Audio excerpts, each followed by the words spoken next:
Well, I've been a journalist for about 25 years, and I was educated to lie, to betray, and not to tell the truth to the public. But seeing right now, within the last months, how far how the German and American media tries to bring war to the people in Europe, to bring war to Russia. This is a point of no return, and I'm going to stand up and say it is not right what I have done in the past, to manipulate people, to make propaganda against Russia, and it is not right what my colleagues do and have done in the past, because they are bribed to betray the people, not only in Germany, all over Europe. The reason writing this book was that I am very fearful of a new war in Europe, and I don't like to have this situation again, because war is never coming from itself. There is always people behind it to push for war. And this is not only politicians, this is journalists too. And I just have written in the book how we have betrayed in the past our readers just to push for war, and because I don't want this anymore. I'm fed up with this propaganda. We live in a banana republic and not in a democratic country where we have press freedom, where we have human rights. If you see the German media, especially my colleagues who day by day write against the Russians, who are in transatlantic organizations and who are supported by the United States to do so, well, people like me, I became an honorary citizen of the state of Oklahoma in the United States. Just why? Just because I write pro-American. I wrote pro-American. I was supported by the Central Intelligence Agency, by the CIA. Why? Because I should be pro-American. I'm fed up with it. I don't want to do it anymore. And so I've just written a book not to earn money. No, it will cause a lot of trouble for me, just to give the people in this country, in Germany, in Europe, and all over the world, just to give them a glimpse of a view what goes up behind the closed doors. Yes, there is many examples for that. If we go just back to history, if you go into the year 1988, if you go to your archives, you will find in March 1988 that there was in Iraq, the Kurdish people have been gassed with poisoned gas. That is known all over the world. But in July 1988, they sent me to a town called Zubaydat, that is on the Iraqi-Iranian border. There was war. It was war between the Iranians and the Iraqis, and I was sent there to photograph how the Iranians have been gassed with poisoned gas, with German poisoned gas. You call it Lost and Zarine, mustard gas, made by Germany. They have been gassed, and I was there to make photographs how these people have been killed by poisoned gas from Germany. When I came back to Germany, there was just one small photo in a newspaper, in the Frankfurter Allgemeine, and there was one small article not writing how impressive, brutally, how unhuman, how terrible it was to kill decades after the end of the Second World War, people with German poisoned gas.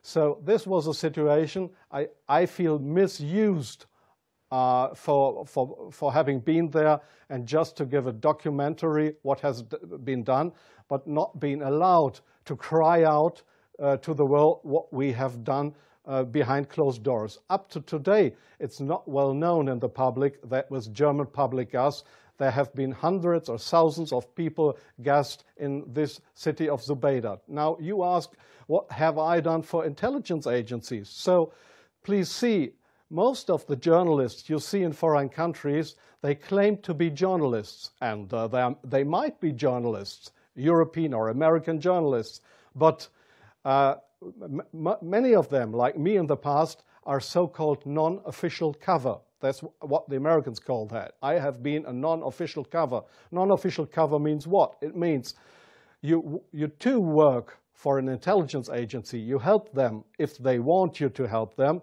but they will never,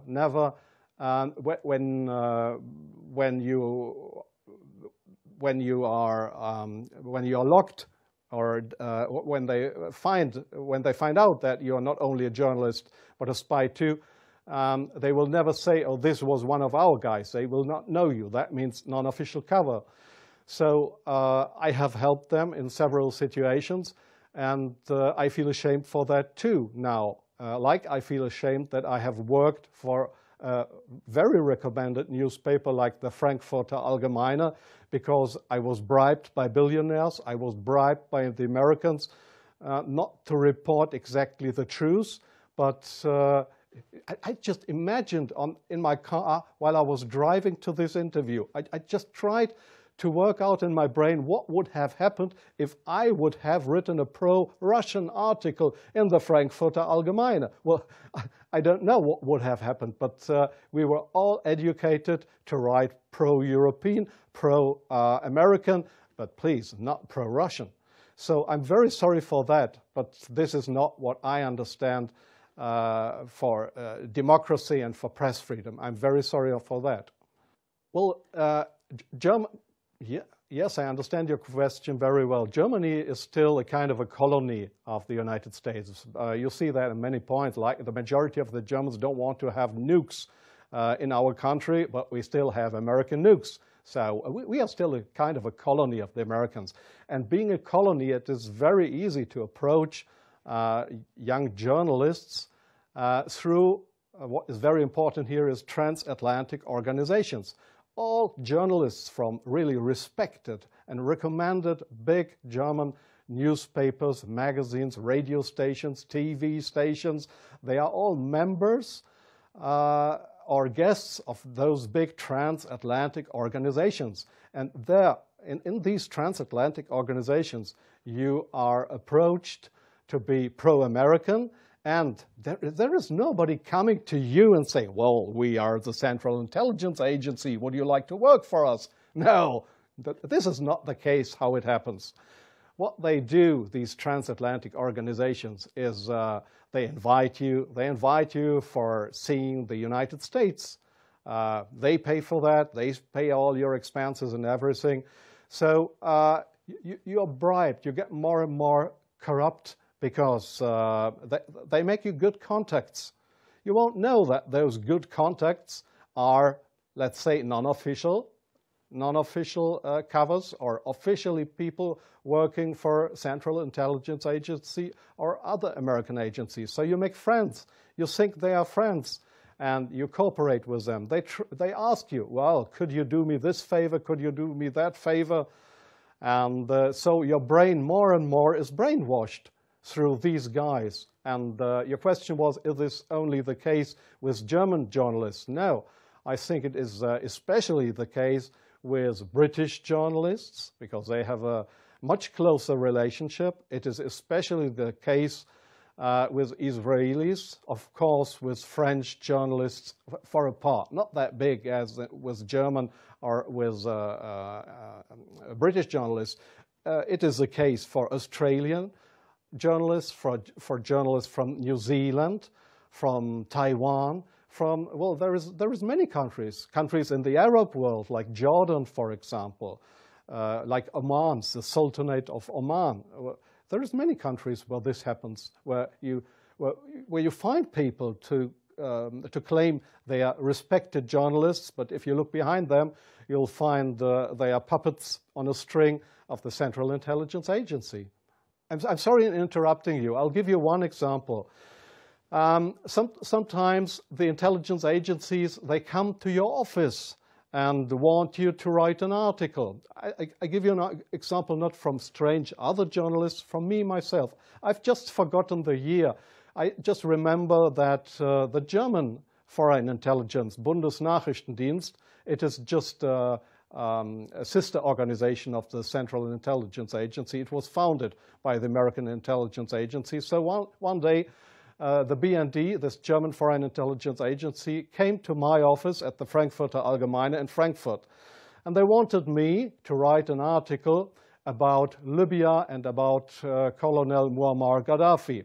I had absolutely no secret informations regarding Colonel Muammar Gaddafi and Libya.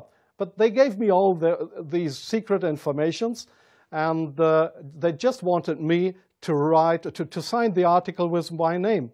I did that, but it was an article that was published in the Frankfurter Allgemeine that originally came from the Bundesnachrichtendienst, from the German Foreign Intelligence Agency. So do you really think that this is journalism, intelligence agencies writing articles?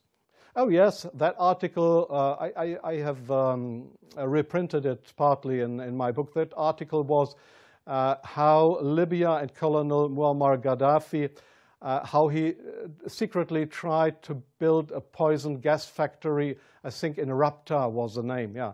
And I got all those informations. It was a story that was printed worldwide 2 days later. But I had no information on that. It was the intelligence agencies that wanted me to write this article.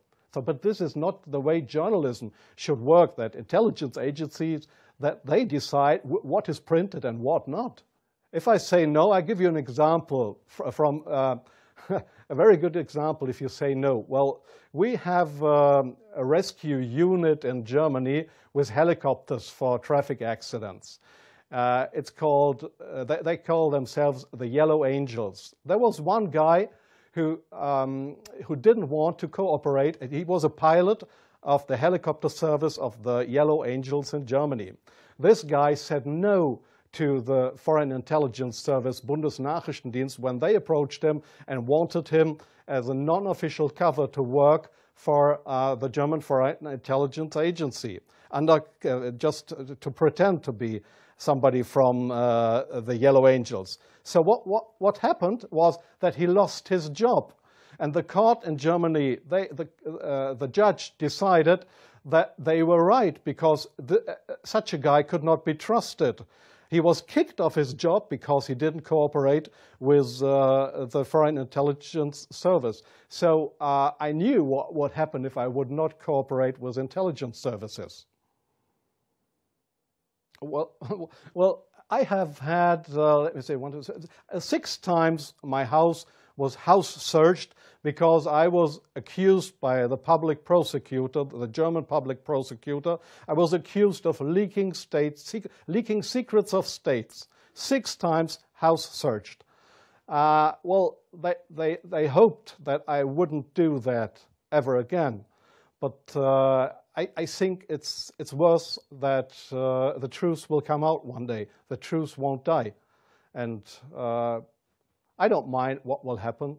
I've had 3 heart attacks. I have no children. So if they want to bring me to court or to prison, so it's worse for the truth.